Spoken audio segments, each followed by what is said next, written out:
भरपूर ठिकाणी पिकाची, कपाशीची, सोयाबीनची पेरणी झाली आहे। पेरणी झाल्यावर समस्या काय येत आहेत की अशा प्रकारे पीक कट होत आहेत किंवा हे बघा वानू गोंगलगायचा येथे त्रास हा वाढलेला आहे। आता वानू गोंगलगायच्या नियंत्रणासाठी आपण नेमकं काय करायला पाहिजे, हाच व्हिडिओ मी मागे सुद्धा बनवलेला होता। तर यामध्ये तुम्ही कार्बोफ्युरॉन घटक असलेलं कीटकनाशक 5 किलो 10 किलो रेतीमध्ये किंवा 15 किलो रेतीमध्ये मिश्रित करून जिथे वानूचा त्रास आहे तर अशा शेतामध्ये तुम्ही एकरी हे फेकू शकता।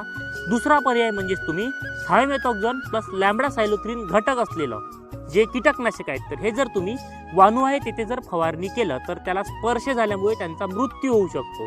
किंवा तिसरा पर्याय याच्यामध्ये तुम्ही थायोमेथॉक्झोन 30% FS हे कीटकनाशक घेऊन तुम्ही भरड आहे जे भरड आहे तर त्या भरडला लावून आपल्या शेतामध्ये ही फेकू शकता।